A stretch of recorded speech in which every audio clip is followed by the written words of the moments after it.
So, welcome to the final examination. Before I start, I want to thank the people. First of all, I'd like to thank Alan and Vincent for being in this class all year long. You have been consistent and hardworking throughout the year, so thank you very much. I'm sorry if now and then I lose my temper, but I really appreciate your dedication. I really appreciate the questions you've asked in this class. I would like to thank the school for giving me this platform and this classroom and this smartboard for the past 4 years. Believe it or not, but I've been here for 4 years in this classroom. The school has been very generous with me, letting me teach whatever I want, including the great books, including geostrategy, including game theory, including secret history. I'll be leaving the school at the end of this week. So this is my second last class. Tomorrow will be my last class. The reason why I'm leaving the school is I feel that I have a global audience, and I want to grow this global audience by going out into the world and engaging people outside in the world. So I want to focus more on my global audience. But I've been very thankful to the school. And third and lastly, I would like to thank my Substack community. So most of my income this past year has come from Substack. The subscribers have been very generous to me. Because of the generosity, I've been able to keep my YouTube free of monetization. I've been able to avoid sponsors. I've just been able to focus on my teaching, the quality of my teaching. And so I would like to thank the founding members today by first of all, pointing out their generosity, but also by answering their questions. Starting next week, I will do a monthly Substack live stream with both founding members as well as paid subscribers. So once a month, it'll be founding members, and then once a month, it will also be paid subscribers. I'll talk more about that later on, okay? So this is the end of one journey, but the beginning of another journey. And don't worry, I will continue doing what I do because I love teaching, I love sharing my ideas with the world, and I love learning. And I want to be doing this for the next 50 years. That's my ambition, to structure it so that I can continue to influence people for the next 50 years.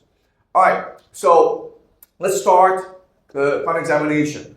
So first of all, what I'm going to do is I'm going to read all the questions from the founding members on Substack. There's a lot. And after that, we will look at some questions from YouTube that my wife, who is here today doing the filming. I also need to thank my wife for filming and editing this class. She's here and she's helped me pick out some questions. And it's pretty random. So I apologize if your question was not picked, but there were just too many questions. And for the sake of time, we just picked a few. But we'll probably run over time today. Okay, just one at one. All right, so let's start. So this is from Nomi, and he or she just says, I don't have a question, but just a thank you. And this is the name of the Obergen Retreat Center, nomina.life. And this person is also working to raise consciousness. So thank you so much for your generosity. All right, now we move to Karina. And Karina says that based on my lectures, it seems the US is pretty screwed. Yes. They need other countries to buy US treasuries. Yes. Israel's not loyal. Israel probably wants to work with other countries to establish their Pax Judaica. Yes. Okay. Russia's trying to make the dollar collapse and trying to exert its own dominance as well as for its own people. Yes. And China is just trying to figure out what is in its best advantage. Okay. So that's what geopolitics is. It's a game. Everyone's just looking for the optimal strategy. There's no loyalty. There are no friends. Okay, it's just a game. All right, so the US is currently in a race to make these AI data centers and they need to control the population, yes, okay? So there are three questions. What are we to do?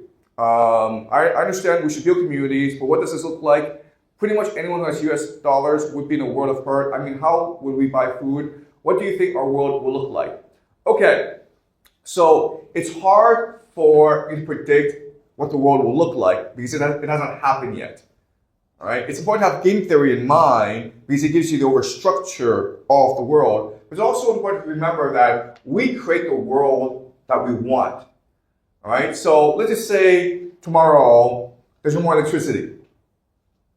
It doesn't mean that we start taking knives, start killing each other. What it means is that we change our mentality because the circumstances of our lives have changed.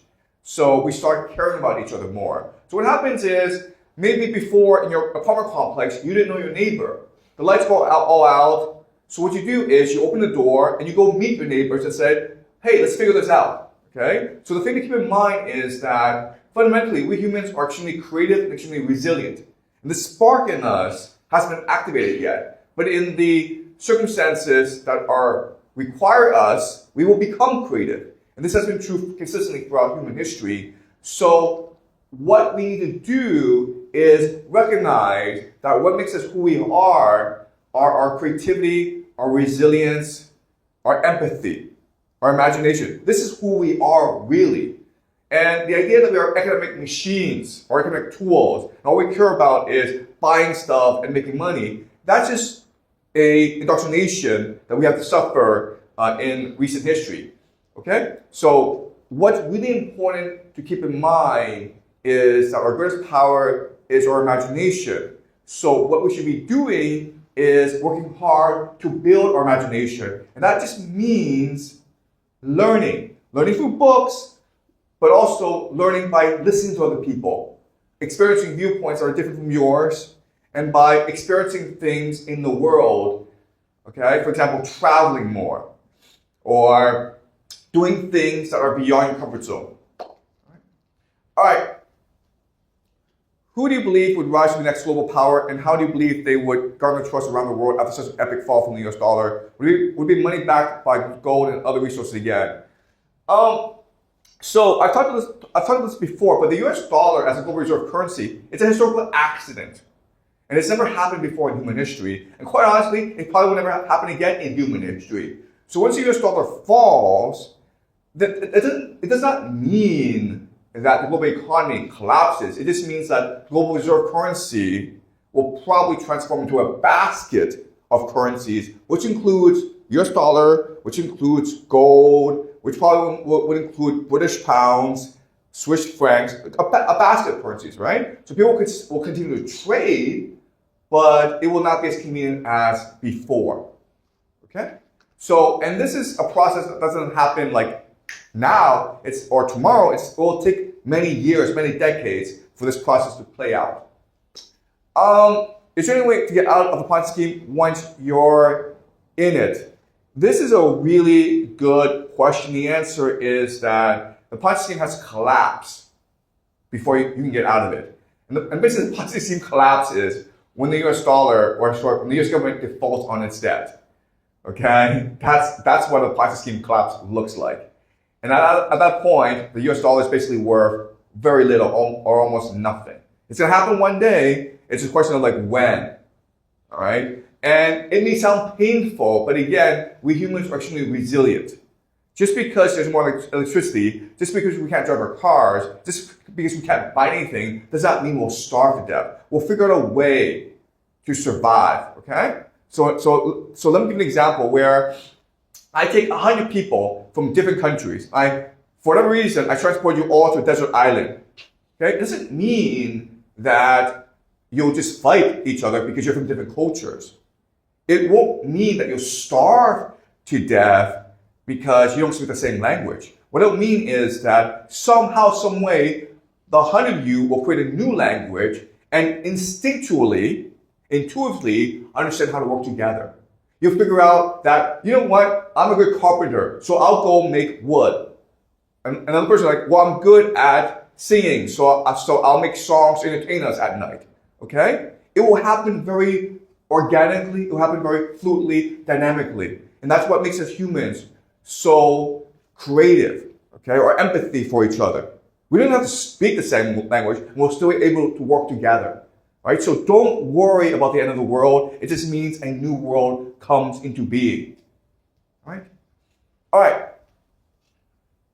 All right, this is from Hidden History Society. Okay, this is very long, but to summarize, what he's saying is that Freemasons were critical in America's founding, and Benjamin Franklin was a Freemason. Alexander Hamilton, mother was Jewish, so he was half Jewish, he was Scottish and Jewish as well. And so there are lots of these linkages between the Freemasons, between the Jewish faith and these founding fathers. And I would say don't put too much emphasis on this, okay? There's going to be these overlaps, convergences everywhere. Doesn't mean they're not important, all right? All right, and then he goes on and says that, look, Engels and Marx congratulated Lincoln upon his re-election, and Lincoln was likewise a big fan of their publications, okay? What does that mean? It means that people with talent, people with ideas, respect each other, okay? It just means that, you know, I'm a curious person. I'm just interested in anyone who proposes new ideas and who does great things and who's an interesting person, okay? It doesn't mean that we're all conspiring together. It just means that we're all looking for new ideas. We all respect people with talent, all right? Okay.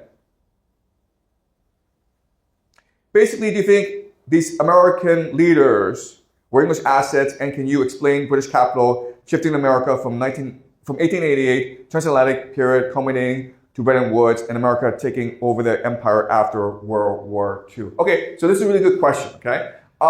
First of all, Lincoln, Franklin, and Hamilton were not English assets. They were not English spies.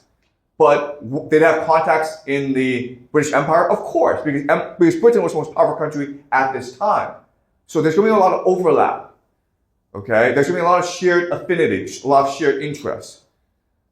Did they have French contacts? Yes. Did they have Canadian friends? Yes, all right? So the world of the elite is very, very small, and they're always in contact with each other, all right?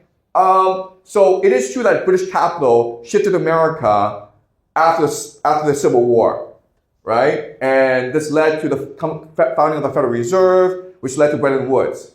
Okay, so what happened was that the British were getting filthy rich off India and China, right? So they basically enslaved India and deindustrialized India and just stole trillions of dollars from India. They enslaved China with opium, and they were stealing trillions of dollars from China. And now what they have to do is invest their money somewhere. And the best place in the world to invest your money at this time would be America. You could also invest in South America, but the Americans were much harder working. They were much more ambitious. So a lot of the money went to America. Now, at this time in history, the Americans didn't like the British because they fought a war to get rid of the British, right? So the idea that you have all these trillions of dollars coming into America to buy out America, the Americans wouldn't have put up with this. So the solution was to have agents, people like Rockefeller, Carnegie, Vanderbilt, disguised as entrepreneurs, right? They were poor, and through their hard work, through their merit, they became billionaires. And that was they were a creation of the city of London. They were a creation of British capital in order to co-opt America. And they were so powerful that they were then able to influence American politics and then create the Federal Reserve, which then, after World War II, led to the Bretton Woods system. Okay, so that's what happened. So this is something that is still impacting America today. And many people who support Trump believe that Trump is a messiah figure who's come to help America rid itself of the disease of transnational capital, to get rid of the British, okay, to fight another 1776. There are millions of Americans who believe this. All right, and they have a point.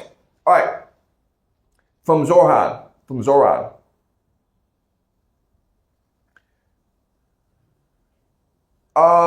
So he asks, it seems that the world is collapsing.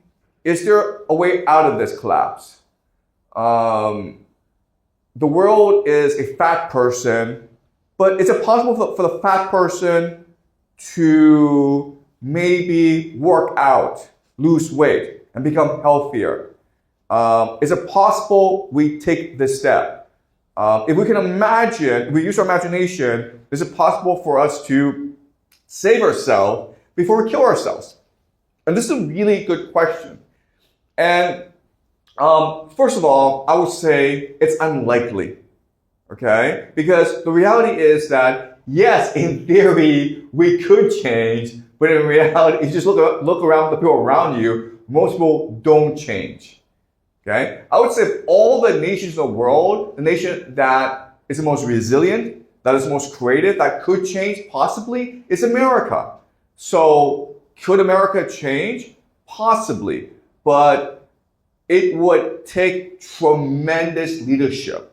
A Messiah figure would have to rise to rally the American people in order to change. And that I don't think is likely. It may happen. I hope it happens, but I think it is very unlikely. I mean, the problem with this metaphor of an individual who thinks he's fat and wants to change is you need to recognize that a nation is a collection of vested interests, okay? And it's this conflict among these vested interests, what we call elite overproduction. That's what leads to decline. And the reason why it leads to decline is they're so focused on their internal conflict, they ignore the larger picture. And they only win if they're focused on winning. So they're willing to do whatever it takes to win, even if it means the destruction of their own civilization. All right? They're willing to sacrifice everything, anything, in order to win. What is a billionaire? A billionaire is a person who is willing to kill his own grandmother for money. Okay? That's what a billionaire is. All right. From, I'm sorry, I can't pronounce this person. Okay? All right. Why do you never mention Vedic eschatology? It's very, very important. Yes. And Vedic thought has spread across Europe and America through New Age collectives and movements. Do you think these will shape the world in the coming decades? I wonder if you overlook them because your eschatologists don't seem aggressive enough to move history. Okay. So, one thing I want to clarify is that the way I teach is I see learning as a journey, okay? So when I teach, I'm asking questions and I'm trying to work out the answers myself. So it isn't like I know all the answers and then I'm giving you a glimpse into my mind. That's not how it works, okay? I myself am working with certain assumptions. I'm expanding it outwards in order to form a more general understanding of the world. So this is a very simple way. So another way of saying this is, I don't know enough about Vedic eschatology to comment on it. Okay? I want to know more. I will learn more. Eventually, I want to make a trip to India and learn about Vedic eschatology. But right now, I don't know enough about it. That's the first point. Second point is that maybe in the future, India will play a very important part in geopolitics. I hope it does, but right now it doesn't, okay? So Israel, America, Russia, Iran are the four major nations that I'm studying right now. And so I want to expand outwards. So first I want to understand these four nations, and then I will expand outwards to include India as well, okay? So it's not that I am it's not that I don't think highly of Vedic eschatology. It's just like I don't know enough about it to comment on it, okay? This is from Christy. What are you and your family doing in preparation for what is coming when the world seems to be falling apart? When there's energy price, food shortage, AI surveillance state. Well, I have a family. My wife is here. We have 3 kids. And the answer is we're focusing on loving each other as much as possible. My wife and I spend most of our time talking about our children and thinking about how to make them happy. Because we believe our children can be resilient, can be imaginative. But our responsibility as parents is to make sure they're loved enough in the house, in the time they're with us, so that there's strength to surmount any difficulty. Okay? So our strategy is not to make, $1 billion and then build a bunker and then hope that we are safe in this bunker. That gets you nowhere. Our strategy is to have faith in our children, understand that once our children grow up, it's entirely their choice how to live their lives. We will not intervene. We will not interfere in their own path. And in their time with us, our responsibility is to make sure they're as loved as much as possible, okay? So that's where our priority is. Number 2, you mentioned the U.S. will introduce stable coins in China, and the U.S. will do everything it can to keep USD valuable. Does that mean gold is no longer a safety haven or store or value going forward like it has been for hundreds of years? Gold. Well, I don't buy gold. I don't even want to buy gold. Okay, and the reason why is that you're using money in order to buy things to solve everyday problems. Gold is a store of value because you obviously can't use gold to go to the convenience store and buy a bottle of water. That's just retarded, okay? So if you have a lot of money and you have no place to put your money, then you should put it in gold or real estate. The problem is, imagine a world in which there's a lot of instability, when there's a lot of chaos, when the population is declining. Well, in that scenario, well, your problem isn't how much money you have, because the value of gold is going to go down in value because there's less demand, there's less people. Your problem is, how do I maintain my faith in myself? How do I have the strength to surmount the psychological turmoil of chaos? How do I find the courage to go work with other people in order to rebuild a new world? Okay, so it's really about spiritual energy as opposed to material wealth. All right, number 3.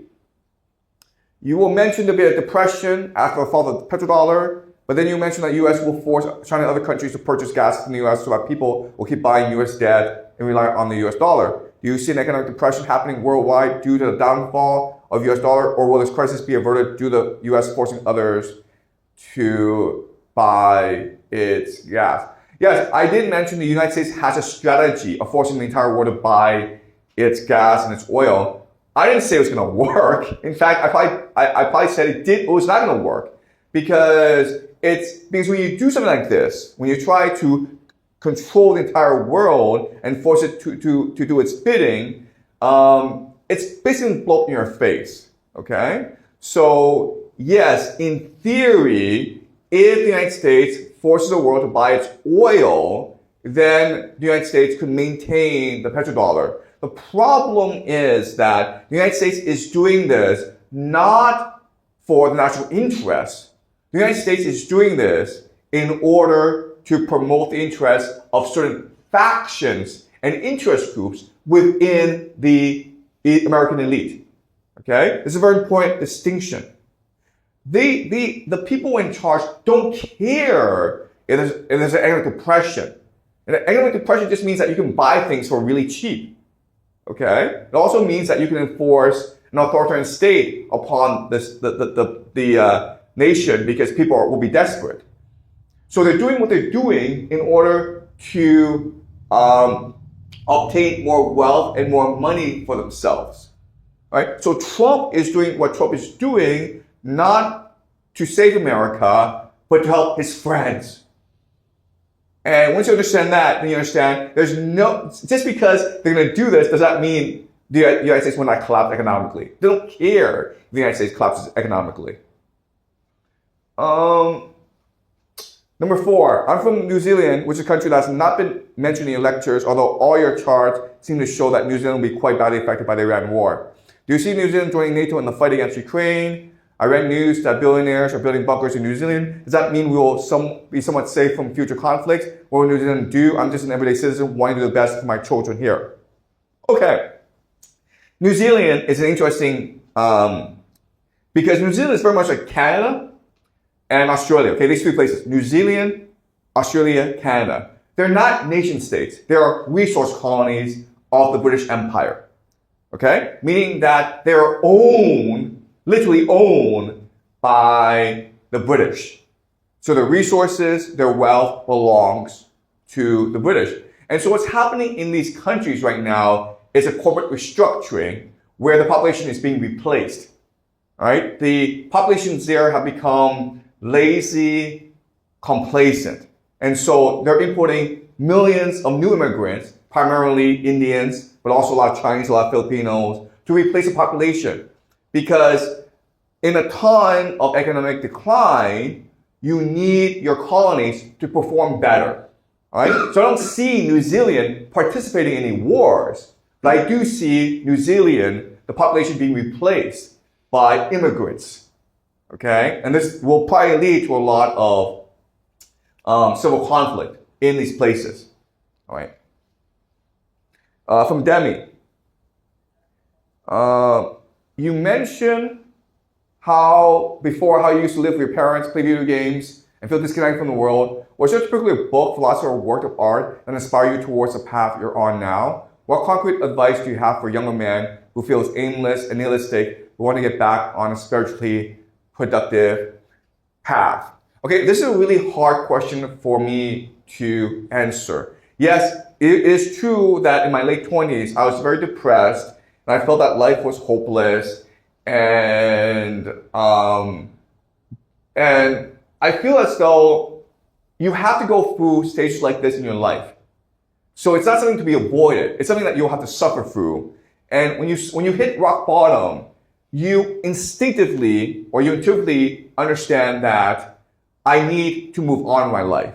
Okay? So during this time period, what I did was I engaged in a period of self-reflection in which I questioned my assumptions about the world.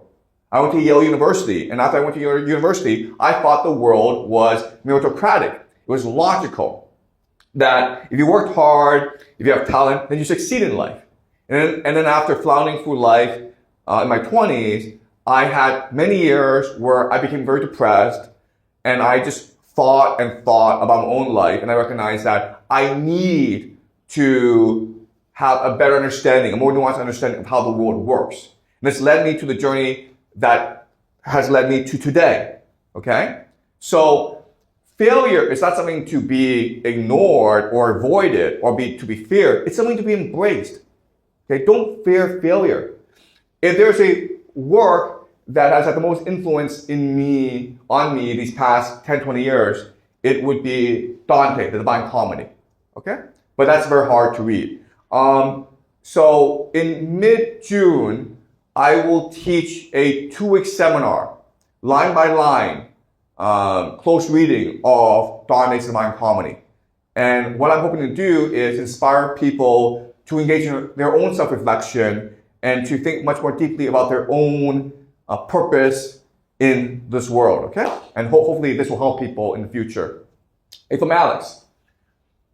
I don't disagree with the notion that AI is an occult project, but I find there's a curious similarity between what you call the occult and the sentiment of courage that a scientist or inventor must have in pursuing the development of some revolutionary technology that they truly believe is a benefit for humanity. I don't disagree with this. I think that if you want to be a true scientist, your imagination must involve the occult.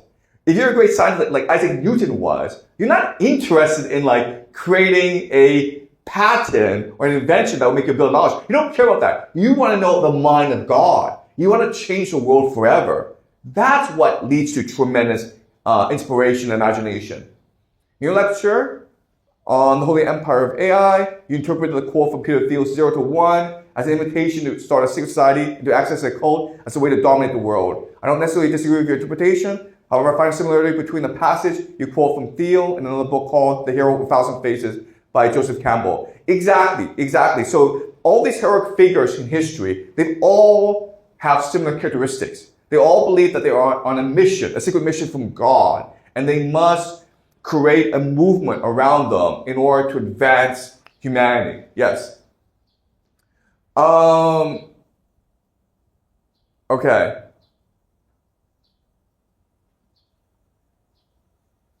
Yes. I don't disagree with your intuition in particular about lumping the cult, society, world dominance, religion, and AI into one basket. Yet I point out that all true innovation is a cult in nature. I completely agree with this.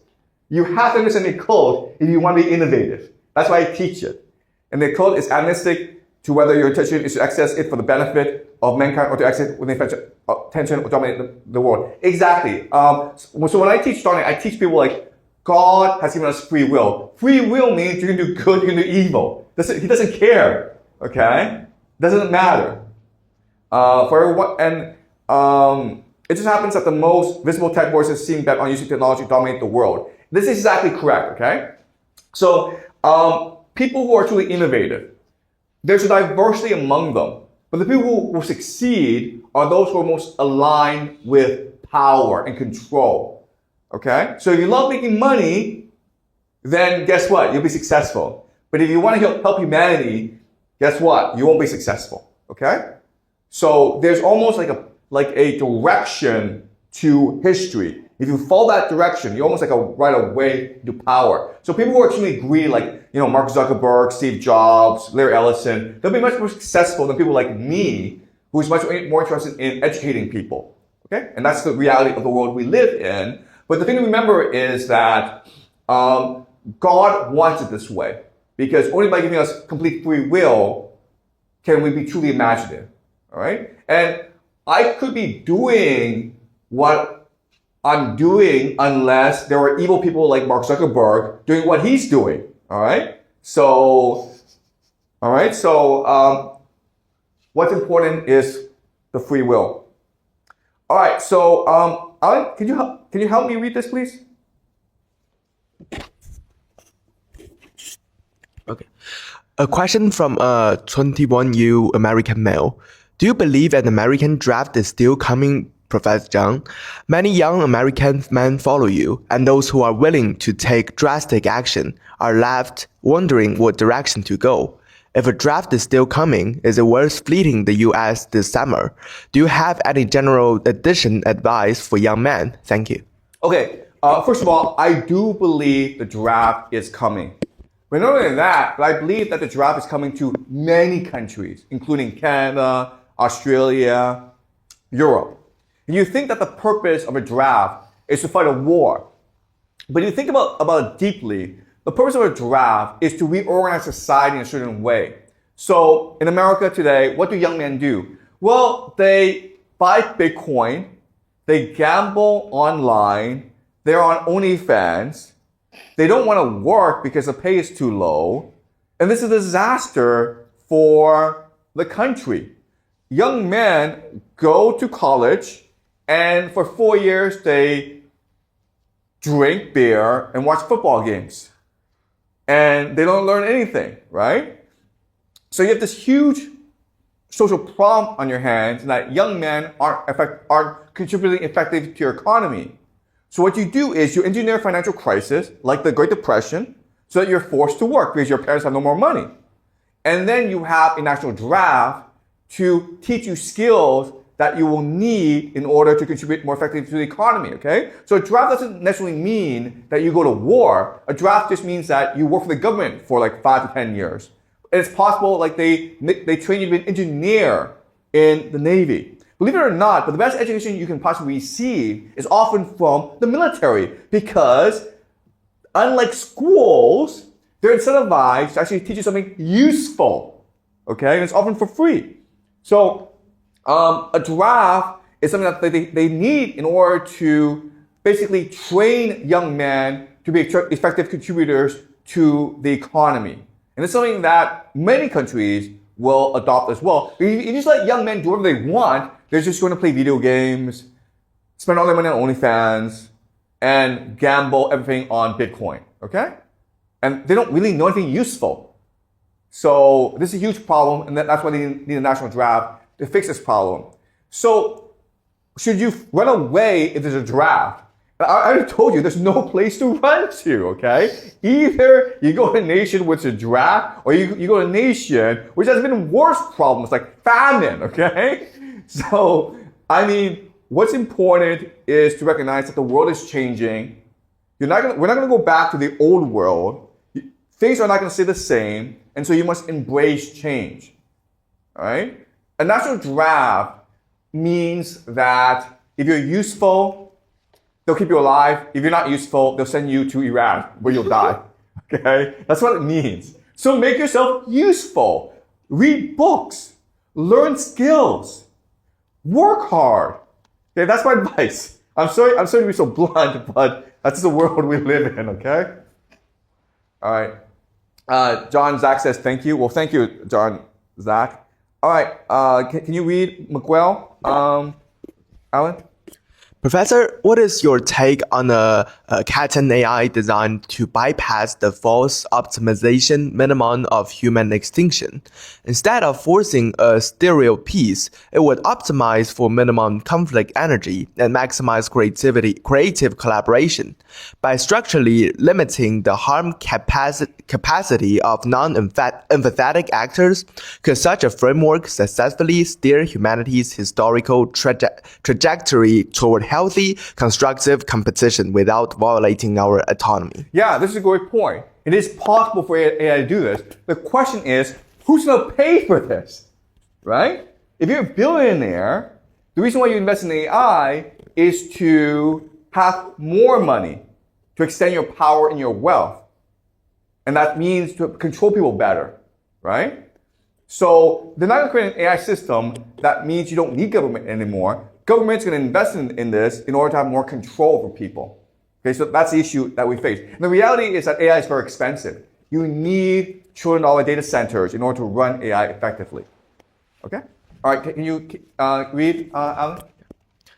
Thank you for your work, Professor. In the upcoming multipolar world order, do you think the general populace, especially American, is prepared or even capable of making the mental shift and understanding just how much the world is shifting? Or is this something the next generation will only understand? Yeah, this is a great question. And unfortunately, the reality is that most people will not be able to make this mental shift, especially older people. That's why most people are going to die. You're not able to make the shift, you're going to die. Okay? Because you'd rather die than accept a new reality. And it's unfortunate. But a lot of the conflict is going to come from the fact that the world is changing.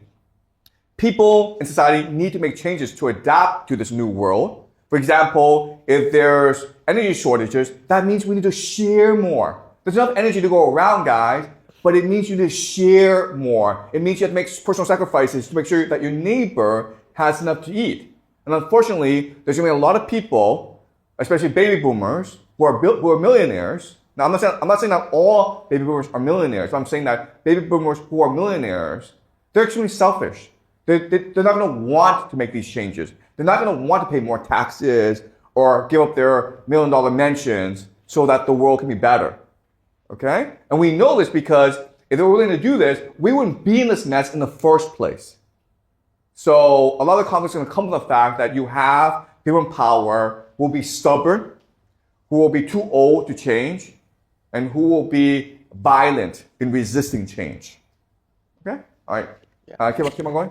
Hi, Professor. Can you tell a story about one of the times you felt really connected to the monarch and what insight did it give you? Love the lessons. A big hug to you and your family. Take care. Okay. So there are many, many instances when I felt connected to the monad. But when I teach, I feel connected to the monad. It's a very strange experience. But, the first time I started teaching was when I was 20 years old. I was in China. I was not a very good teacher. But when I'm teaching and the students are learning, I can feel them learning, I feel as though we connect back to the monad. Okay? So the most gratifying experience I have is when I teach and I see students edified by the teaching, when I see students learning, okay, that is direct connection to the monad. When you love someone, like I love my wife, I feel connected to the monad. When I hug my child, when I have a newborn, I hug my newborn for the first time, that's connection to the monad. So the monad is with us all the time. It's just, do we choose to connect with it or not? Okay? If you just listen to your heart, then you can easily connect to the monad. Connection to the monad is the greatest happiness in the world. So moments of greatest happiness in our world are when? When we hug someone we love. Okay? When we care for a friend. Your friend is sick and in the hospital, but you spend 2 weeks just by the bedside of your friend. Is that a feeling of pain or pleasure? I think for most people, it's a feeling of deep pleasure that you're helping someone, that you're contributing to the world positively. Okay? All right. Keep on going. Yeah, okay. Professor Jiang, many discussions around AI focus on surveillance, government control, censorship, and manipulation. But what if that is only the surface layer?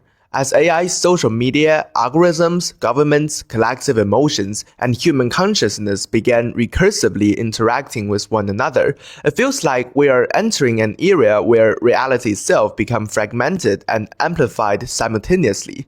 Not just fake news, but entire emotion and psychological ecosystem shaking how different groups perceive truth, identity, memory, and meaning.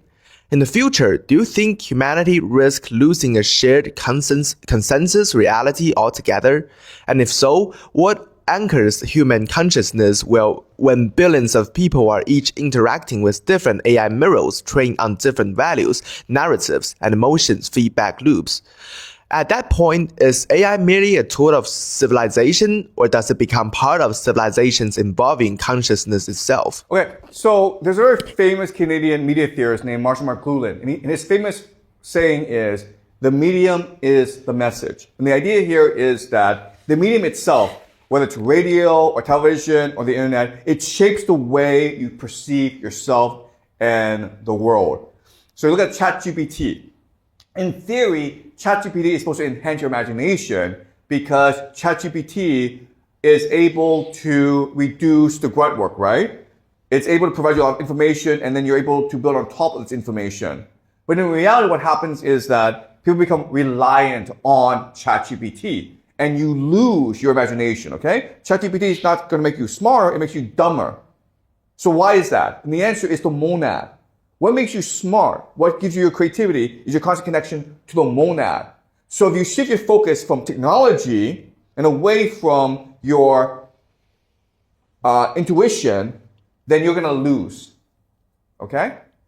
But why we have ChatGPT, why we have AI is it's a way to structure your thinking in a way that allows the powers that be to control you better.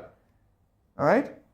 Okay, so remember this idea that all technology in a way reduces your connection to the monad. And therefore all technology is bad in a certain way. Doesn't mean it's useless, but it means it's going to dampen your connection to the monad. What strengthens your connection to the monad is other people. All right, okay?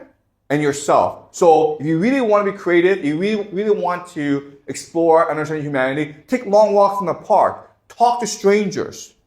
Read a lot of books. Okay? All right, let's keep on going. Question: how do you define beauty, and how should general public members pursue beauty in the current world? Beauty is the divine. Okay? Beauty is connection to the divine. Beauty is a glimpse into the divine. Beauty are these sparks that are permanent throughout the world. Okay? And so beauty are experiences that change you for the better because they shock you into a new reality. And so beauty would include the great books, Homer, Dante. It could include an experience that you have that forever changes you. Okay? That's how I would define beauty. All right. Keep on going. Great to be part of this. I have several questions. Please pick whatever you like. Okay, all right. Yeah. Let me just pick one random, okay? What happens if Saudi Arabia says I'm building its new pipeline? No, well, then Iran would just blow it up, okay, guys? It's a desert, okay? You have to build things in the desert. It's pretty easy to blow things up in a desert. There's no place to hide. Pipelines are very easy to blow up because there's a lot of energy inside, right? Just a ballistic missile, boom, the thing is blown up, all right? Okay. All right. Let's go to Shelly. You have discussed Pax Judaica many times, the idea of Israel as the center hub of a new regional order. But Pax Silica reframes Israel as merely a node in the broader US-led technology and supply chain architectures, not the dominant power. What is your take on Pax Silica? Okay, all right. So, Pax Judaica is Israel is at the center of the Middle East, okay? Pax Silica, the idea is that artificial intelligence, backed by silicon, is the new world power. The problem with Pax Silica is that it's really a trade network. Now, trade networks are often very, very fragile. Trade networks requires the cooperation of different nation states to maintain its coherence. And what we know from history is that power comes from the nation state. Okay? So unless you have a nation state backing Pax Silica, it's not going to work. So you can say that behind Pax Silica will be Pax Judaica. That's a possibility. But then Pax Judaica is in charge, okay? Not Pax Silica. All right? So the idea that you can have an independent, autonomous trading system to produce AI, it can't work. Okay? Ultimately, you need a nation state to back it with military power, with resources, with people. All right? Okay, let's keep on going with Isaiah. Awesome day, Jiang and wife. Thanks for the love you have shared together to create such treasured content and family. I'm going to list some topics and cues, and I'd like to know the most important things you like to share about each one you choose. 1. Unconditional love. 2. The good side of Kabbalah. 3. Non-dual awareness. 4. Fertilized crisis. Okay, all right, sorry. So I'm sorry. This is like way too long. I appreciate the question, but this is going to take too long, okay? So let me just look at the top 2. Unconditional love. Unconditional love is something that once you achieve, it changes you forever, okay? And you basically achieve unconditional love when you have a child for the first time. Because you have to love your child unconditionally. Because a child is without experience, okay? The good side of Kabbalah, there are many good sides of Kabbalah. I don't understand why Kabbalah is put in such a negative light. But Kabbalah, it's a very powerful way of understanding the world and forces you to think very deeply about your place in the world. Look, the reality is that if you go to American University, there are 2 ethnic groups that are pretty dominant in academia in America. They are the Indians and the Jews. The Indians have a Vedic tradition, the Jews have a Kabbalah tradition. This is not an accident, okay? If you really want to be creative, and we've said this in the past, you need to understand the occult. The Kabbalah forces you to wrestle with the occult and recognize that beyond the mature world, there are these deep mystical questions that can guide your life. And by dealing with these questions not only will help you better understand your place in the world, but they will also advance your own scientific inquiry. Okay? All right. Can you keep going? Yeah. Just read this. My question is, what do you think? Yeah. My question is, what do you think of the Yuga cycle? And according to universal laws, why do institutions like the Roman Empire to exist? The Kabbalah speaks of Earth being a centrifugal forge, essentially the Earth being cycles upon cycles upon cycles, Fibonacci sequence, samsara, etc. Okay, stop. Okay, all right. So this is a really important idea where for thousands of years, humans have come to an understanding, which is the world works in cycles. You rise, you fall. You live, you die. There's summer, there's winter. There's nothing you can do about this. What is hubris? What is stupid? What is arrogant? Is to believe that you can stop history. You can end history. And that can only lead to destruction. Okay? So that's a world we live in today where it is natural for the American empire to decline and to go away. That's just human history. That's just a cycle. But they're suffering because the American empire refuses to go away. It refuses to die. And therefore, we must suffer. Okay? But there's nothing that you can do about this. And the more you resist, the greater the pain, the quicker the fall. Okay? And this is something that all religions teach us. Just accept the life cycle. Okay? Saying that empires decline is the same as saying that an earthquake is coming.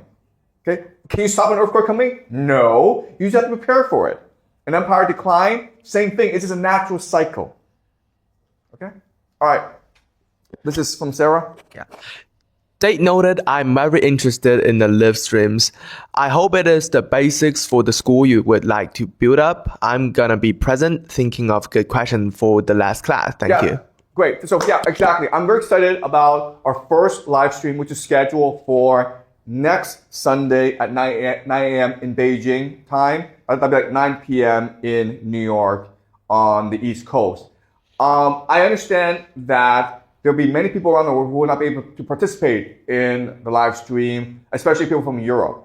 Okay, but the idea is that we'll change the timing of the live stream as time goes by. Okay, in order to accommodate more people. But Sarah is absolutely right. I'm doing this in order to form the basis of a school community, and this is all an experiment. But we'll try the first live stream next Sunday, June 7th. Okay.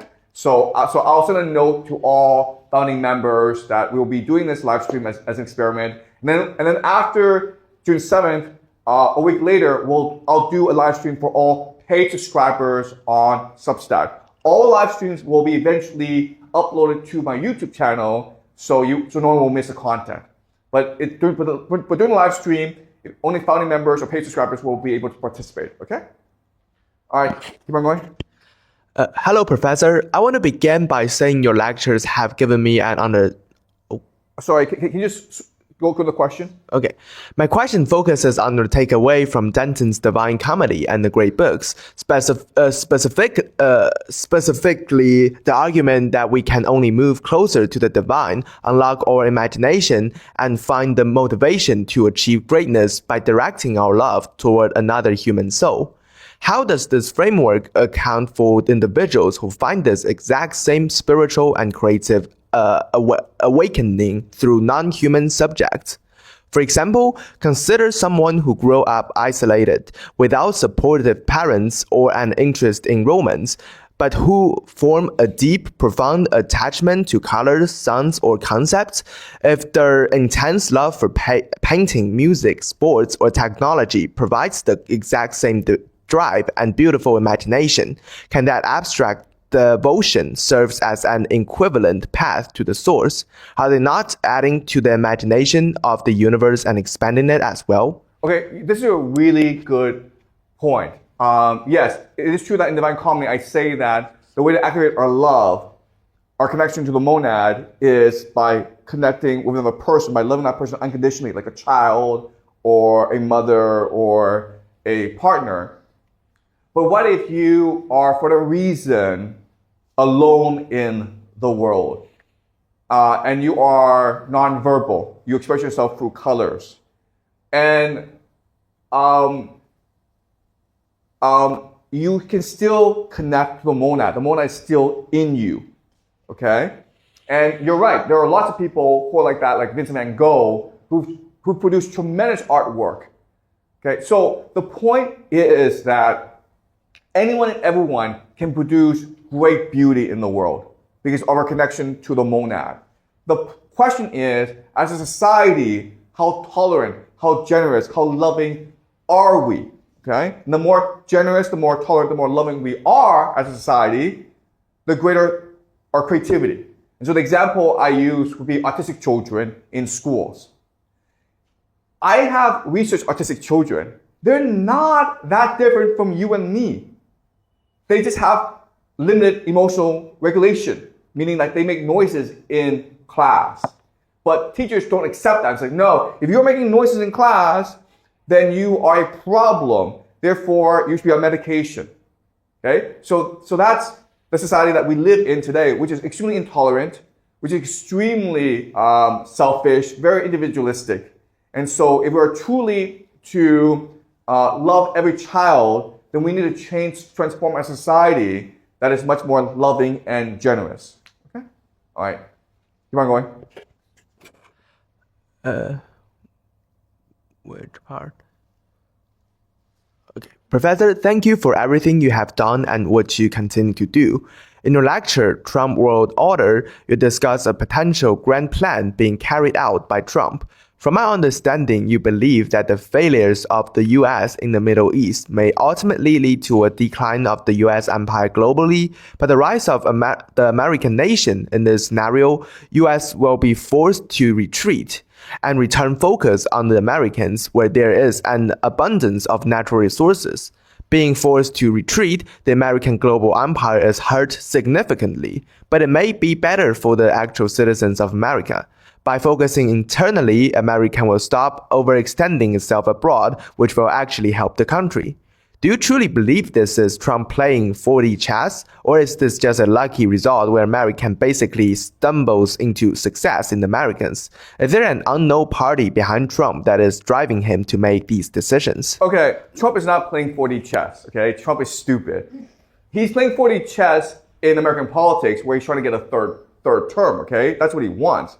But the idea that Trump has this grand vision how to make America great again, that doesn't really work, okay? What America is doing, this is how an empire behaves in decline. An empire would prefer to control the world through soft power. And this is true for the past few decades, where America could control the world through Hollywood, through newspapers like the New York Times, through an image that America is a benevolent power, okay? And for the longest time, that was the case. But now that the world's turning against America, America has no choice but to use force to make people obey its will. When you do that, eventually the world's going to unite against you, okay? So this is not about America shifting strategy, making America great again. This is about an empire in decline will always use force in order to maintain its advantage over the world. The problem with this is that once you leave the world, once you retreat back into your own territory, then the conflicts among the elite become internalized. So before, the conflicts could be projected overseas, okay, to reduce the conflicts internally. But once they retreat back, then they're forced to fight each other, okay? And who's the people behind Trump? Was the people who want to use American power in order to promote their own interests. And this includes oil companies like Exxon. This includes Silicon Valley, who want to create an AI surveillance state. Okay, this includes the military-industrial complex that wants to expand itself. Okay? Okay, this is from Carlos.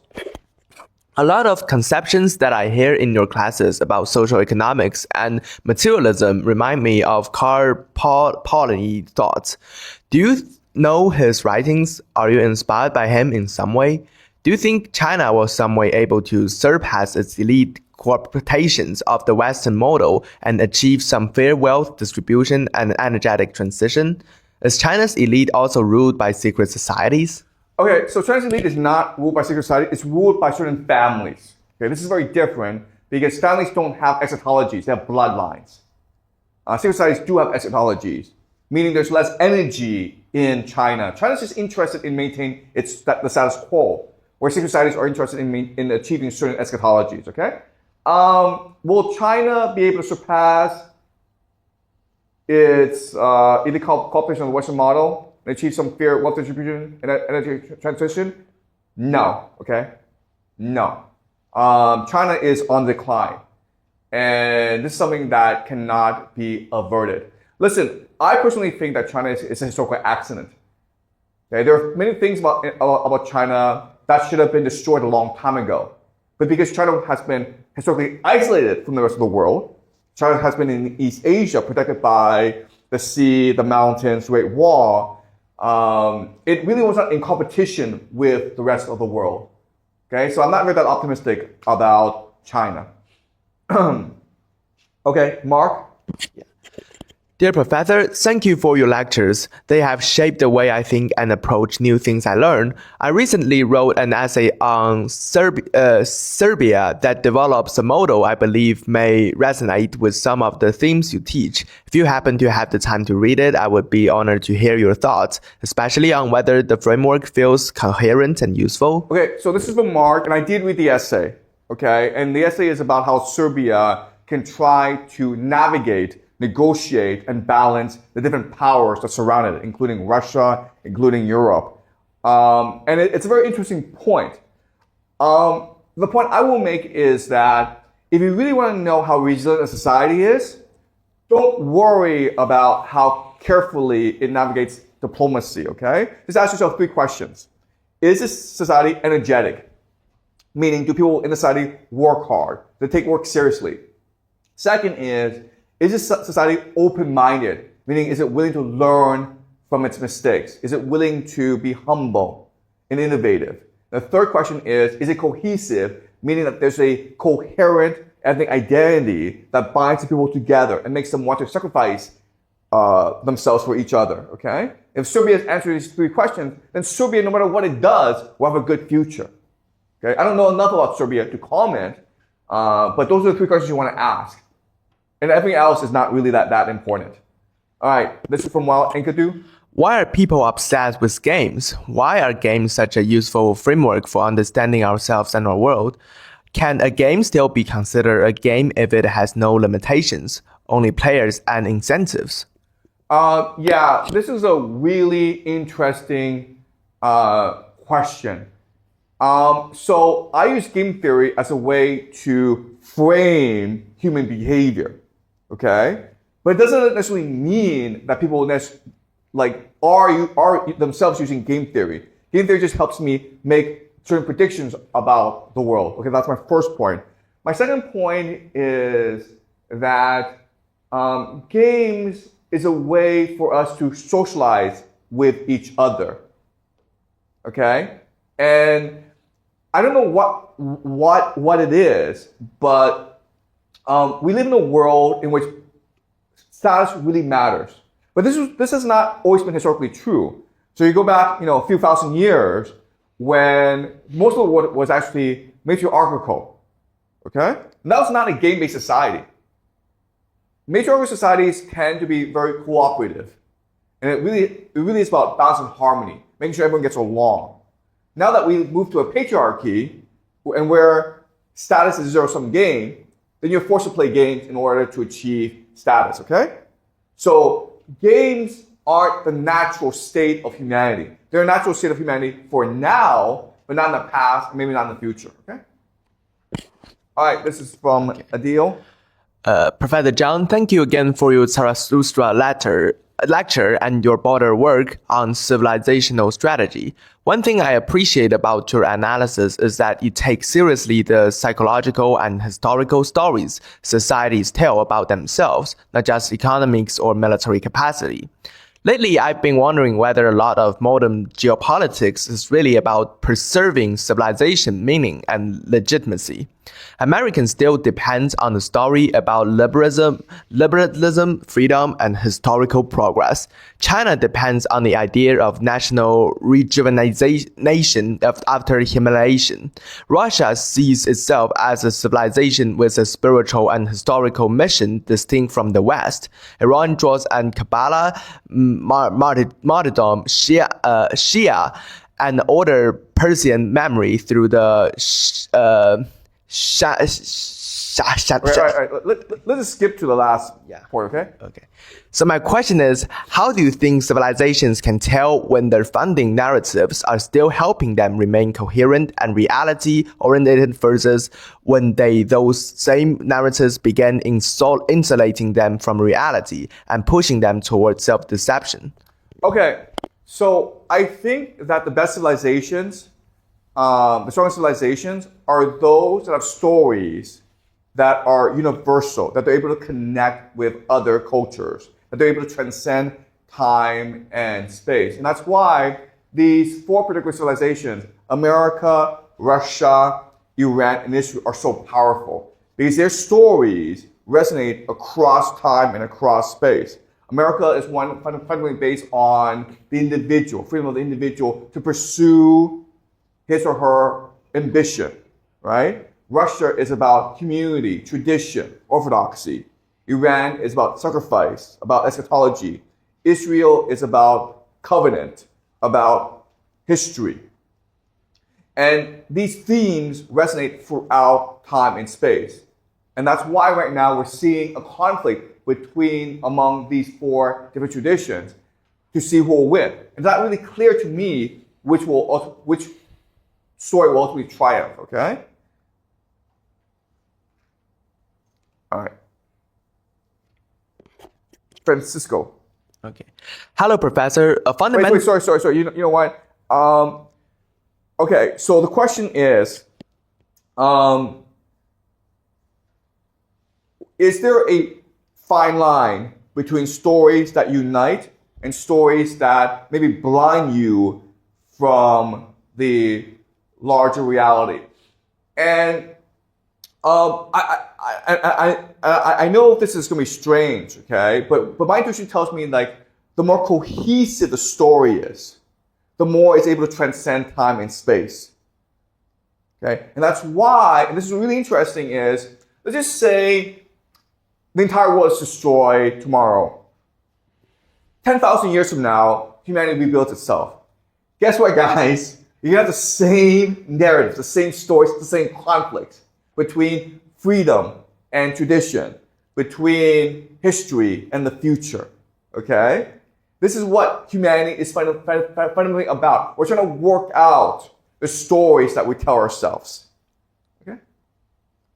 All right, this is from Francisco. A fundamental question about a pattern on a global perspective, and one that intrigues me, concerns the issue of civilization.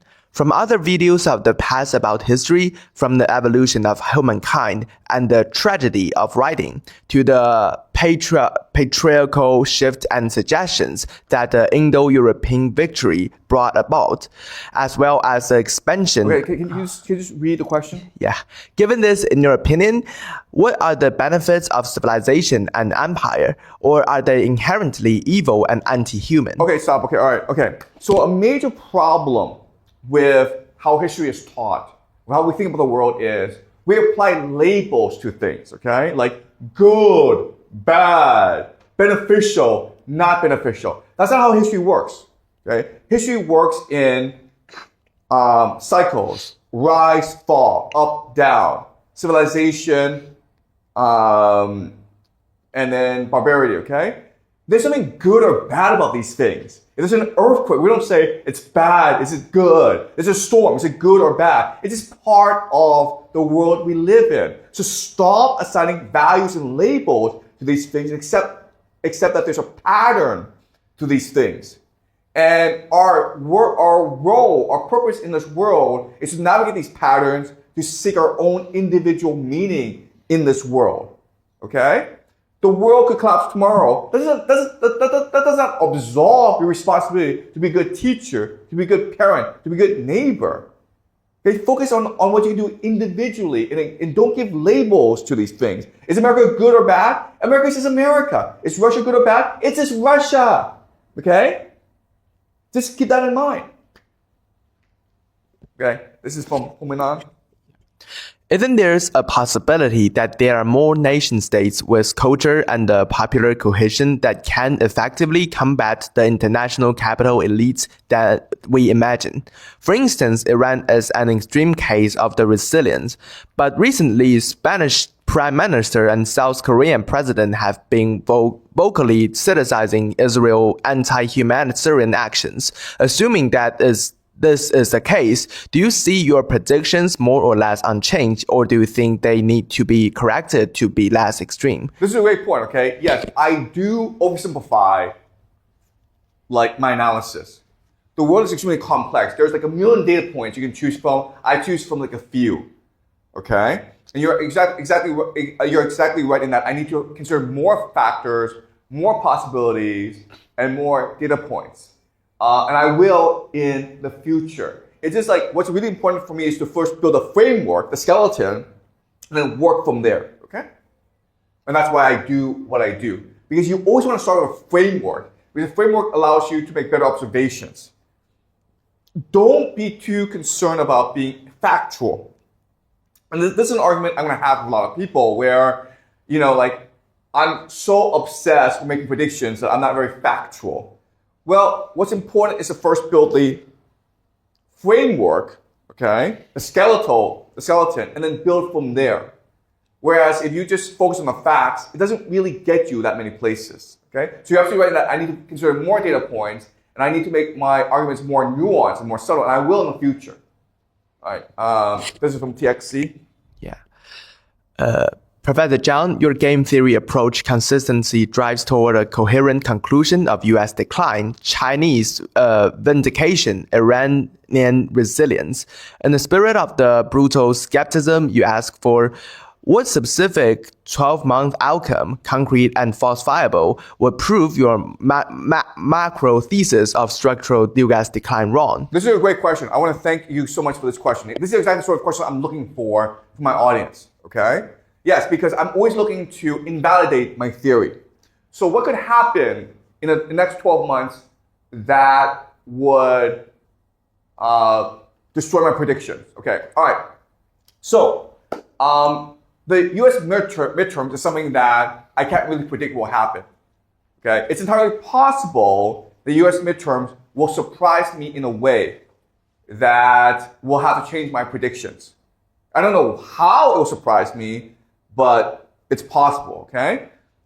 If Trump were to die tomorrow, that would change a lot of my predictions, okay? Because I'm predicting Trump will get a third term, okay? If Trump were to die tomorrow, that would change the entire world. If the Democratic Party in the United States picked a leader who is as charismatic as Trump, who is revolutionary as Trump, then I would think that my entire worldview is wrong, that we can avert the collapse of history, that America could regenerate itself. Unfortunately, I think the most hopeless part of the United States right now is the Democratic Party. But the Democratic Party were to say, you know what, screw this elitist politics, let's get rid of Obama, let's get rid of Clinton, let's have a real democracy and pick a leader from the grassroots who can lead us forward. That I would think would be the greatest thing in the world, okay? Will it ever happen? Probably not. Okay, keep on going. Is there a prediction you made in the last 18 months that contradicted your directional thesis? Lately, cyclical history models, Athens, Rome, tend to project present onto the past to pattern March. How do you account for drastically different inputs today, AI labor displacement, climate change, space race, etc., in your model? What's your confidence that our current transition is a historical analog via truly uncharted territory? Thank you. Okay, so for me the question is, do we believe that we're truly in a new age of humanity where AI could lead us to a new future? Or is it possible like we discount the complexity and the sophistication of ancient civilizations like the Athenians and the Romans? Is it possible that they also have technology that they thought could be life-transforming and which would allow them to transcend history? I think that it's much more likely we ignore the sophistication of the past and overemphasize our own sophistication. There's something about AI that tells me that we're heading towards a new future. I think AI is just another hocus-pocus hallucination meant to fool us into obedience. And there might also be an alien invasion, okay? So there's something really about the world that we live in that I think makes us distinct from the past. All right. Okay, from Dan. I've watched every single one of your videos over the last year, some of them 2 or 3 times. I'm curious as to why there is nearly no mention of white supremacy and structural racism woven into historical and contemporary analysis. Quite literally, I do not think the words white supremacy have been said once. Does geopolitical game theory supersede white supremacy and structural racism? Do the latter function more as a tool of domestic management of nation rather than a cohesive fabric throughout the world? Do you view them as identity politics more so than pertinent issue of our times? Okay, so white supremacy does exist. Structural racism does exist. I know because I grew up in Canada. And if you grew up in Canada as an immigrant, there's a lot of white supremacy. There's a lot of structural racism in Canada, even though they don't admit it, okay? The reason why these things exist is it's an outgrowth of empire. This is an outgrowth of the stories, the narratives that bind a nation together, okay? So a lot of what's happening in the world today is, for the longest time, white people were in charge. Everyone wanted to be white. And then you have the rise of China, you have the rise of a multipolar world, and then these countries, the United States, Canada, Europe, they became much more decadent, much more corrupt, and then they start to see their white supremacy decline relative to other cultures. And they didn't like that, okay? But I don't like to frame it as white supremacy because that's not the root of the problem. The root of the problem is just empire, imperial arrogance, hubris, civilization. Okay? So, I mean, would Chinese supremacy be better than white supremacy? Would Japanese supremacy be better than white supremacy? I don't necessarily think so. Okay? It's just like, we are part of a culture. It is right and good for us to be proud of our culture. And to think that we are superior in many ways. That's what often leads to cultures to greatness. Okay? So there's always going to be a struggle over supremacy. And this is what leads to conflict. Okay? So yes, white supremacy does exist. But again, I don't think that's the root of the problem. The root of the problem is that people want to belong in community. And people want to believe that their stories in this community are more legitimate than other stories. Okay? And to ask people to just be completely open-minded and be non-racist, I think goes against human nature. All right, this is from Sean. Hello, Professor Jiang. Thanks for all that you do. I have a layered question. You talk about Plato's caves a lot, and it mostly makes sense to me, but I get a little confused about the illusion part. Is the material world itself the illusion, as in one's own hand, the device on which I'm writing this, the building, etc., or the society with its arbitrary rules the illusion? As if these things aren't real, why do they impact and influence us on such a deep level? Thank you again, Professor. I didn't think I was very interested in history or geopolitical speculations until watching your courses. So I'm very grateful to you for living your truth and your family for inspiring you. Take care. Yeah, okay, so first of all, society is complete illusion. Okay, when you come to school, you're just taught nonsense. You're taught all this illusion. Okay, what allows society to function is the fact that you comply to the rules, which are illusions. Okay, so the point of school, the point of media, the point of culture is to make you believe that these illusions are real.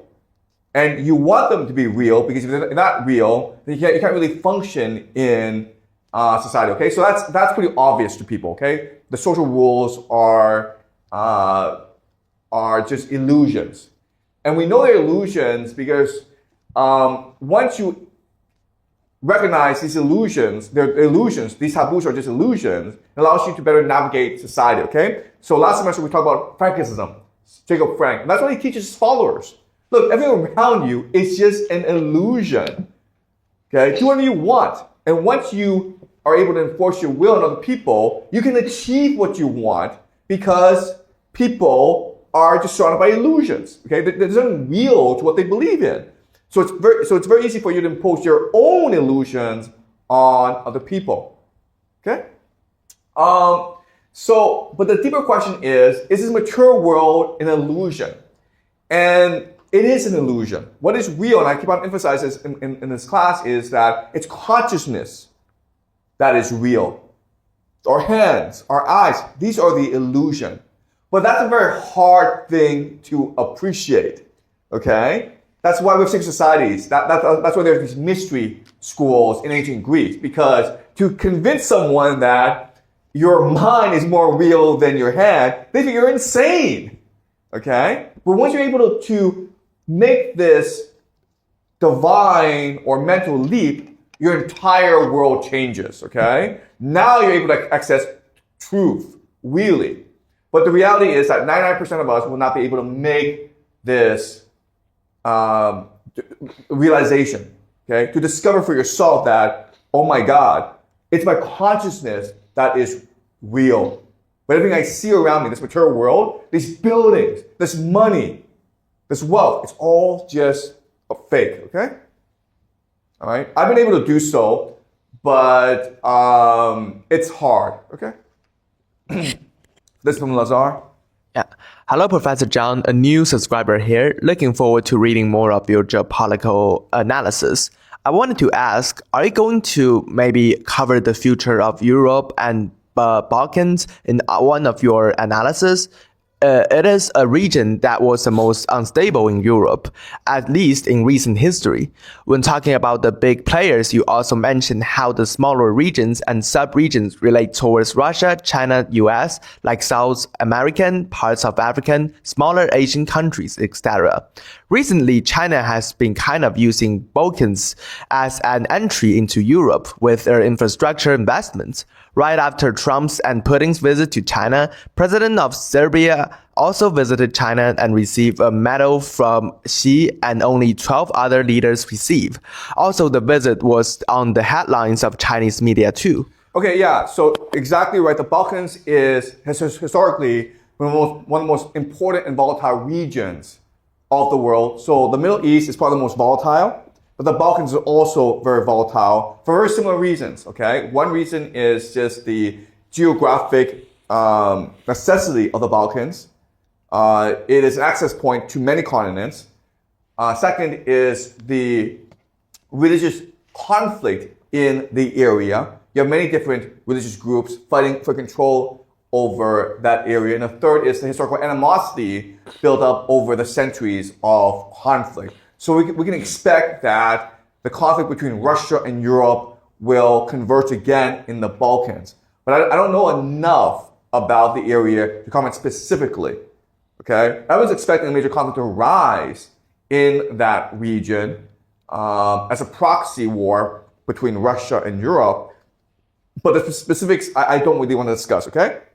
Again, in the future, what I want to do is explore more of the world and really try to understand the different communities in this world.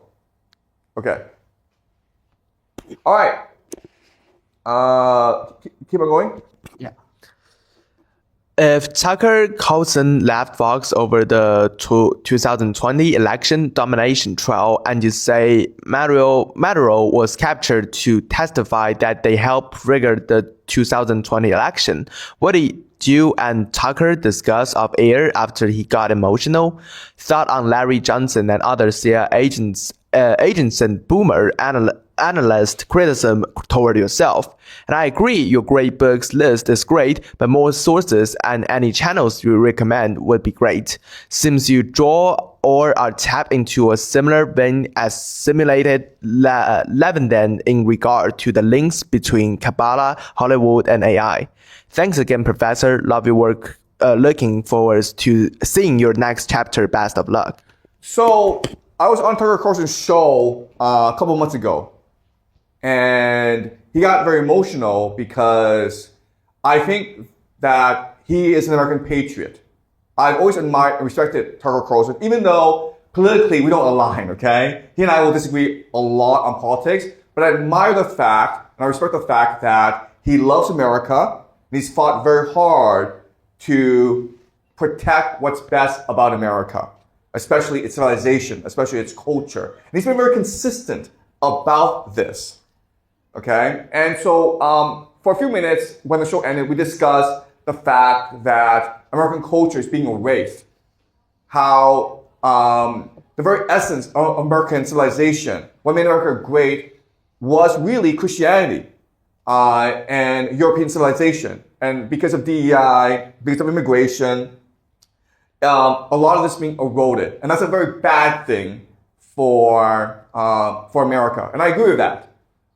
So what I admire about Tucker Carlson is that he's been very principled in his viewpoint, and he's been fearless and courageous in fighting for what he believes in, including maintaining American civilization, which is Christian and white and European. Also, he's been very consistently anti-war, and that's cost him a lot. In fact, there's talk that because of his anti-war stance, he doesn't believe that America should be fighting this war in Iran. There's talk of him getting arrested. Okay, so I think I've always admired Tucker Carlson. I think he's an extremely courageous man, even though we don't agree. I know that Larry Johnson, another man I also respect a lot, he has been criticizing me. A lot of people have been criticizing me. And quite honestly, I don't pay attention to the criticism because I don't want to be a YouTube star, okay? I don't want to be a social media influencer who spends all his time arguing with other social media influencers. I want to be an educator.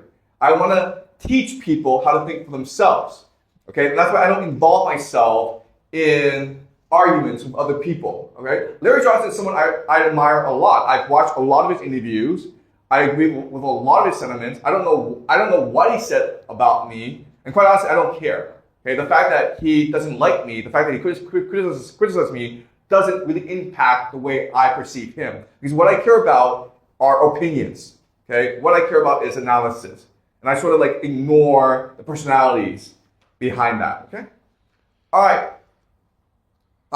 Julian. Yeah.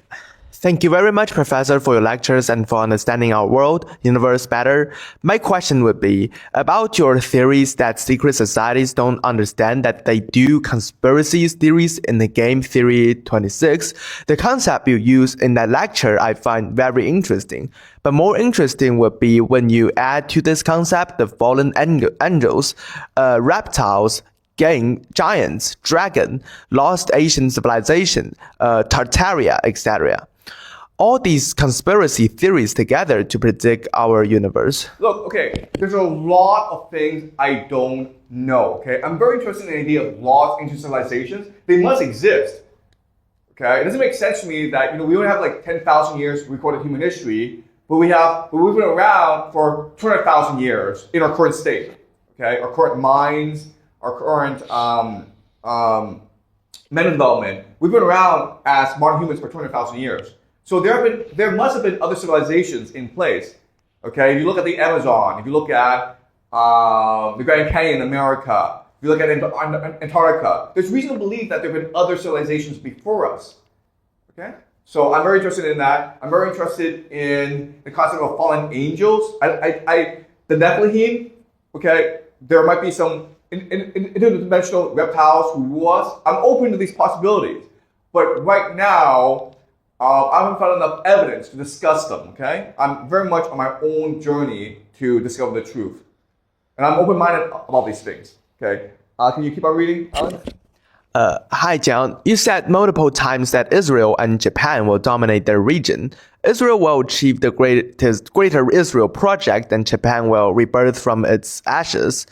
The Greatest Israel Project, if I understood what you said in your lecture, I didn't rewatch your lecture, so it's based on my memories. The US will launch a ground invasion of Iran. They will lose. In the process, both the US and Iran will be destroyed. The GCC will be destroyed. And two, since it is just a creation of empire and is not sustainable, CENTCOM will be transferred to Israel. So the last player available is Israel. Okay. But how can Israel achieve its project if Iran annihilates Israel? For example, by destroying alienation plants or energy infrastructures, etc. Israel has nuclear weapons, so it can use it, but Iran can build 10 to 20 of them in a matter of weeks. And we don't know the full capacity capabilities of Iran, well, we can see what the US and Israel are capable of.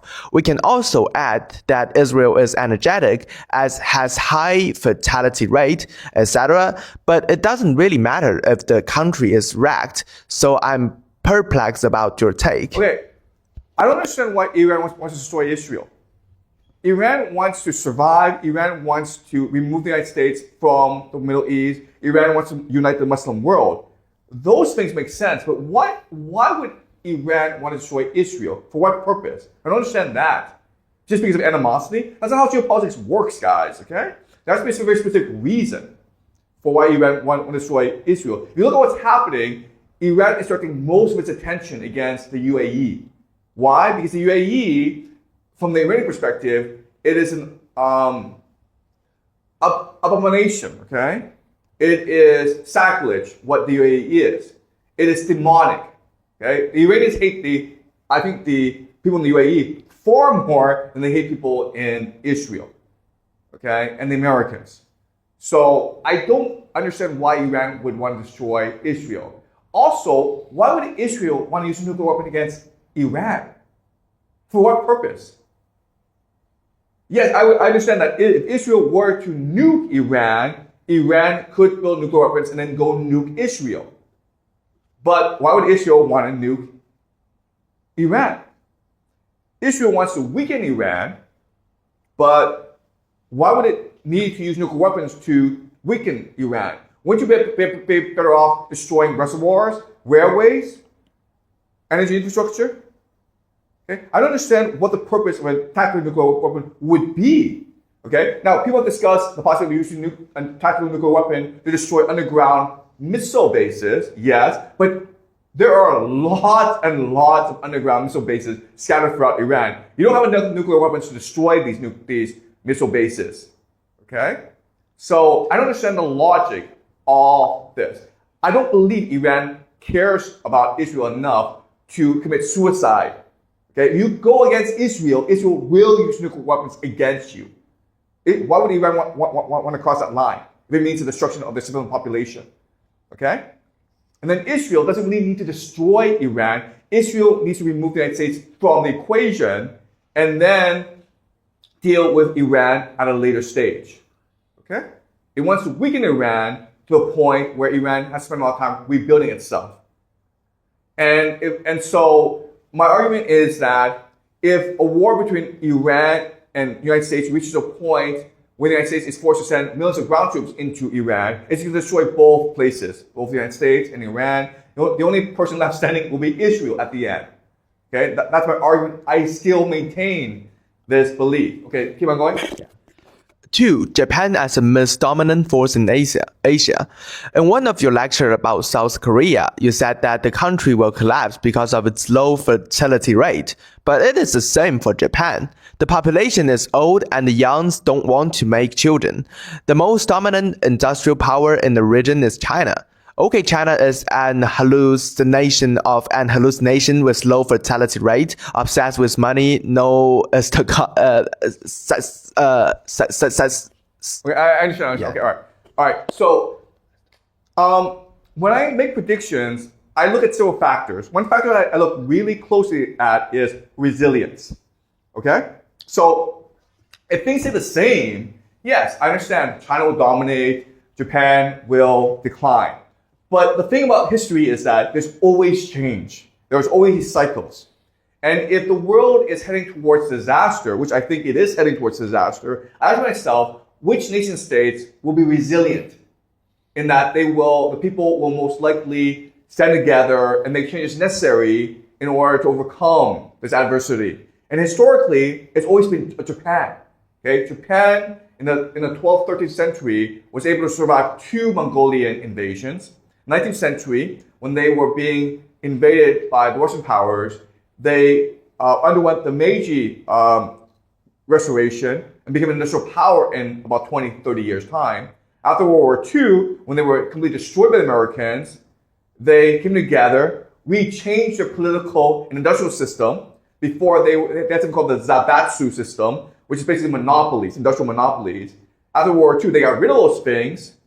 They ate the rich, and then reindustrialized And in about 20, 30 years' time, they became the most advanced industrial economy in the world, okay? So the Japanese have a history of resilience, of making changes when their survival is threatened. And that's why I think that Japan will probably do it again. Whereas I've not seen an instance of China being resilient, okay? I have not. Okay, keep on going. This is the last question. Thank you, Professor, for all the lectures you posted. Also, honorable mention, the YouTube algorithm that managed to draw a lot of us in the beginning to create a critical mass of viewers to start the hype. One question, if you would need to move permanently to another country in the next 6 months, what would be your top 10 and why? Okay, first of all, because I have a family, I have 3 kids, I would not make any changes lightly. Okay? I would prefer not to move unless I was entirely sure that there's a better option for me, okay? But let's just say, for whatever reason, tomorrow I have to make the move. Where would I go? Well, some countries that come to mind would include Botswana in Africa, because it's like far enough from everywhere. It's a pretty stable society, okay? So Botswana is something to consider. Then you have Chile in South America. I would consider New Zealand, possibly. Malaysia. Okay? So these are 4 places I would consider. If, for the reason, tomorrow World War III breaks out and Europe is on fire, America's attacking everyone, America's in civil war, there's lots of conflict in East Asia between Japan and China, who knows, okay? All right? Okay, so that's it for the founding members, and that took us a lot of time, guys. Okay, so I'm gonna try to do some YouTube questions for another 10 minutes. Okay, and then we'll break because it'll be impossible for me to get through all the YouTube questions. All right. Okay, so this is from Joyce Lai. Space. What's my theory of space? I personally don't think space matters. I personally don't think we'll ever get to the moon. I don't think we'll be able to mine asteroids for resources. I think society will collapse much more quickly than we assume, okay? We just won't have the time, the energy, the resources to go conquer the moon, okay? I think the space race, it's all just an illusion. Space race, AI, alien invasion, they're all just lies perpetuated by the elite. I pay absolutely no attention to the space race. And this is strange because I grew up watching a lot of science fiction. I love science fiction. I read a lot of Isaac Asimov, Ray Bradbury. I watched a lot of science fiction like Star Trek, okay? I love that. So I would love it if we could get to the Mars. We're not getting to Mars, guys, okay? Not gonna happen. I don't care what Elon Musk says, it's not gonna happen. Let's get to the moon first, okay? Let's get the men on the moon first. All right. How can you explain India's position in this chessboard of astrological convergence? India. Look, again, I don't know enough about India to make predictions. But I will say that geopolitically, India is in a very bad position because it has a large population, its political system is very chaotic, and it's very resource constrained. It doesn't have that much resources. So my prediction for India would not be that optimistic, okay? But eventually I want to go visit India and discover for myself the strengths of India. All right. Why do you think the people of Israel have constantly been expelled from 109 countries over the course of history? The Israelites say it's because everyone is envious of them, but it's not really true. If a kid is expelled from 109 schools, are the schools at fault or is the issue with the kid? Okay, so this is actually a question that a lot of people, I think, are really interested in. Okay, so let me spend some time to explain what's going on. So the Israelites have the Bible, and the Bible commands them to be forever loyal to God. And over the course of history, most Israelites have been absorbed into different communities, like the Christians and the Muslims, okay? And a lot convert themselves to Greek Hellenism, or they just abandoned Judaism because they wanted to join the elite. So it's only been a minority, a very small minority, that has kept the Jewish faith alive over the centuries. And as you imagine, these people are fanatical. Okay, so imagine like just a small community. A small community.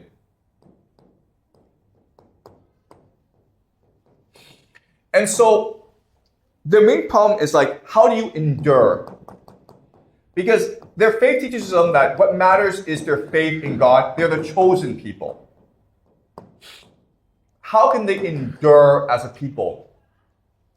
And so what happened in history is they basically made a deal with the devil. And what I mean by that is they made a deal with local nobility to serve them in exchange for being able to practice their faith. Okay? The deal often it goes like this. Nobility will hire them as subcontractors to manage their wealth. The Jews are diaspora, okay? So what they're really good at are trade and finance.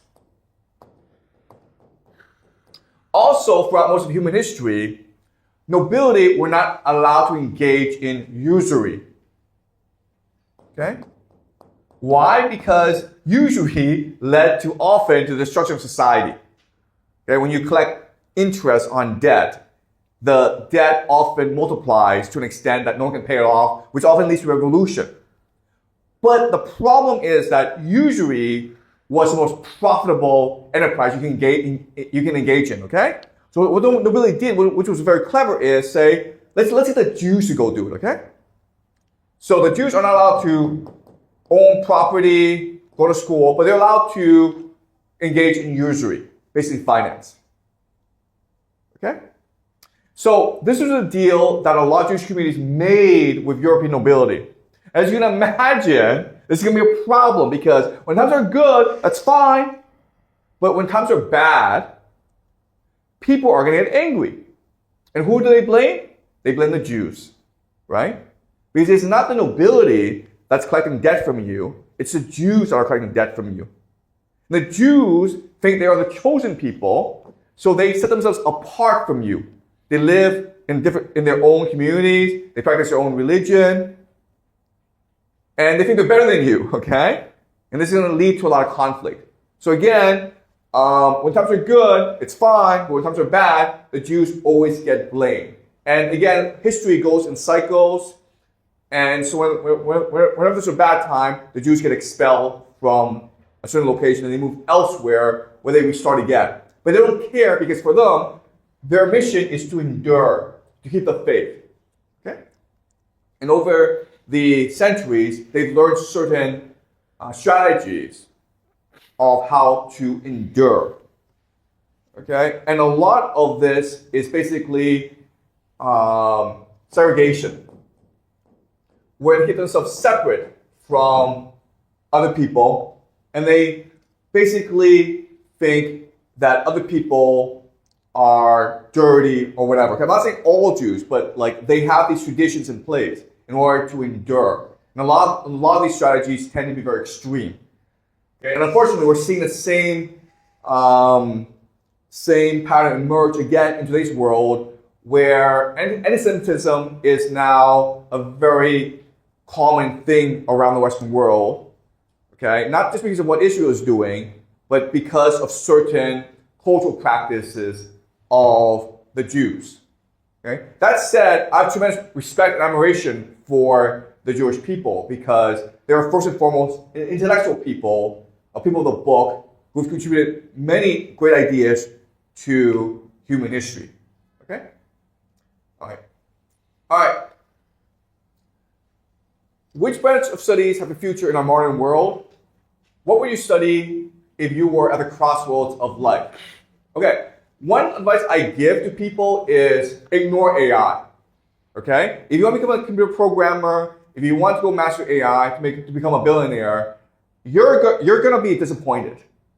If you really want to prepare for the future, read books. Okay? Read the great books, but it doesn't matter. You don't have to read the great books, just read books. Because the skill that you will need in the future is the capacity to think critically, think independently, and think deeply about the world. And by reading books, you can start to engage in an inner dialogue with yourself. Okay? And that's going to make you much more resilient in the future. So my best advice is, doesn't matter what you study, but what it does matter is to read books. Okay? All right. Could you help me read out? I want Proof to talk about what advices he would give to his kids in the situation. We are going to collapse and the whole system is going to change. What advice Prof would give to his kids how to prepare themselves for upcoming situations and show how well you prepare your kids for the new world? I would be delighted to hear Professor's answers to these questions. Okay, so every day I will just tell my kids 3 things, okay? And that's all I have to do. Okay, first thing I will say is I will always love you. No matter what happens, I will always love you. No matter what you do, I will always love you. If I die, I'll still love you, okay? Just know that. Wherever you go, whatever you do, I will always love you and I'll always be with you, okay? That's the first thing I tell my kids. Second thing I'll tell my kids is, I believe in you. Meaning, whatever you do will be good. Just believe in yourself. Okay? All right? And the third thing I will say is, just believe in yourself. And if my kids understand these 3 things, okay? That their parents always love them no matter what they do. That their parents believe in them. And their highest mission in life is to believe in themselves. They'll be fine no matter what. Okay? So it's not really about what university you should go to. It's not really about how much money you have. It's really about how you perceive yourself and your place in the world. And I want my kids to always believe that no matter what they do, no matter where they go, their parents will always love them. Okay, can you help me read out? My question for the final exam is, if an AI civilian state is the end goal, why is there such a negative feeling in the general population for AI? What primary social, political, or game theoretic factors drive this public resistance, and how does it impact the trajectory of AI deployment? There's such negativity towards AI because everyone knows what the purpose of AI is. The purpose of AI is to make you, as a human being, worthless, redundant. We don't need you anymore because we have robots, or we have AI, okay? And human beings want to feel they're part of something. Human beings want to feel valuable. Human beings want to contribute to the greater good. And AI is a system designed to make you redundant, okay? Keep on going. You predicted U.S.-China grand bargain where China absorbs Americans' 39 trillion debts via stablecoins, the Genuine Act, to maintain the global USD hallucination. However, you also taught us that the U.S. grand strategy is to embargo Malacca and use 21st century warfare economic strangulation to force Beijing into submission.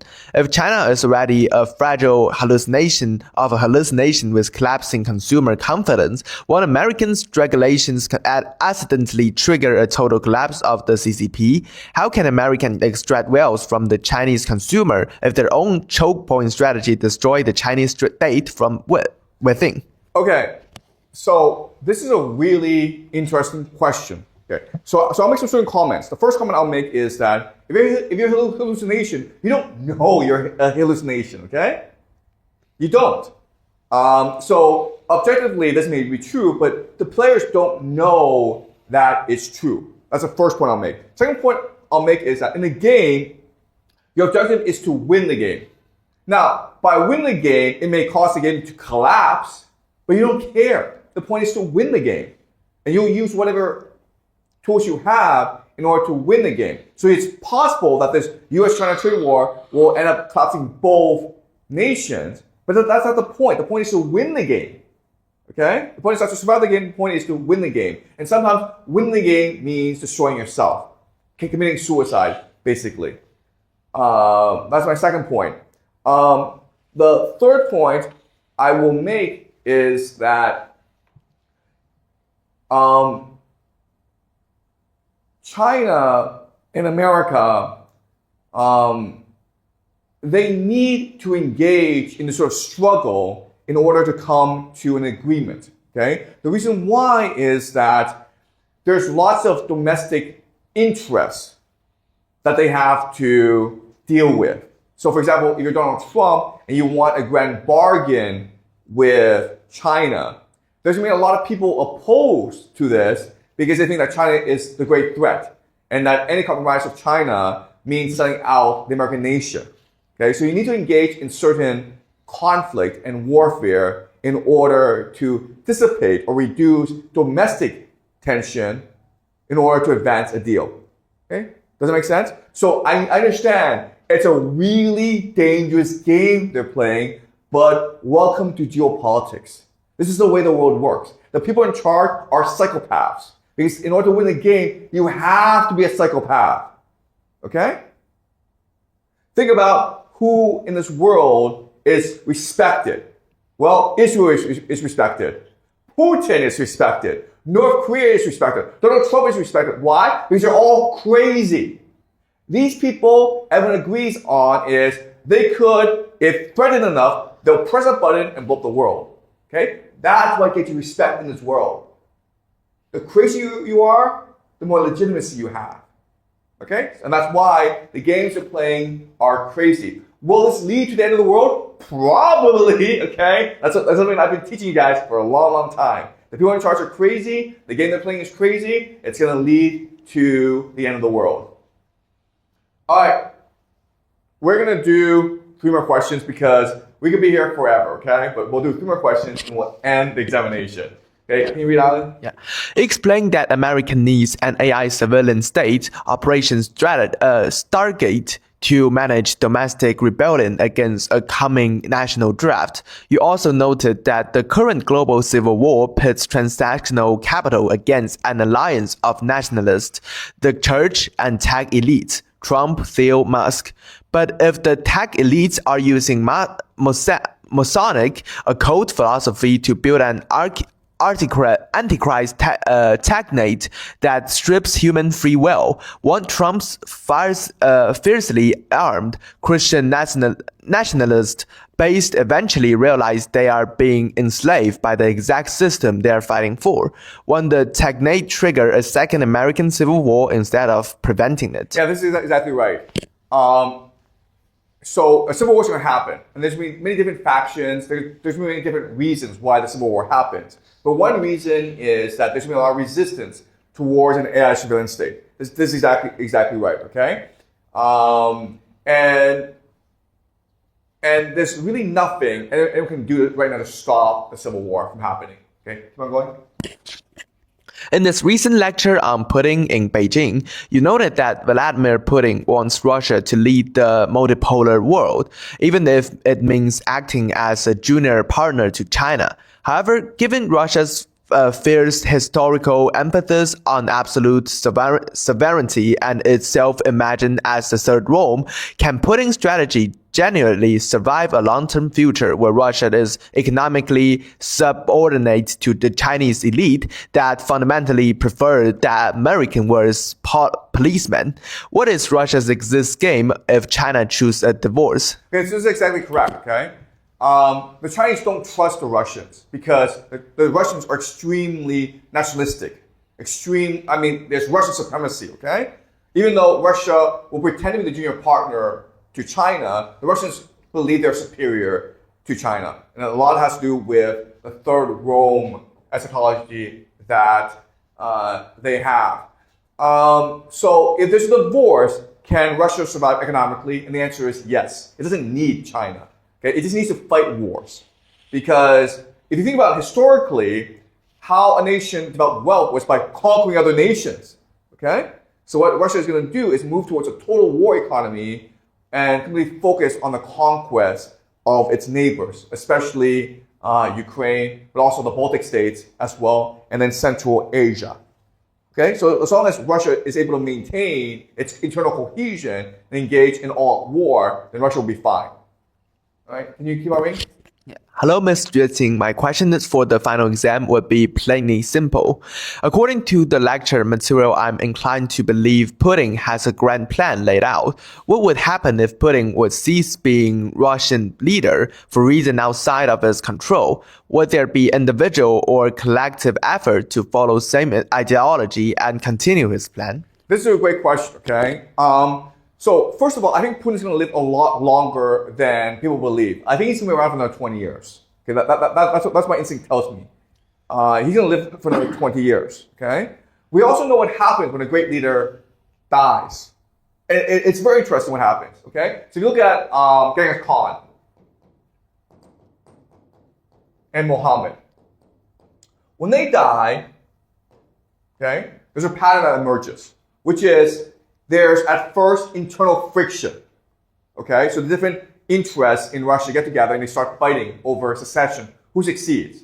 And then they decide we cannot possibly agree on secession. So what we'll do is we will just go to war with everyone, okay? To just expand outwards.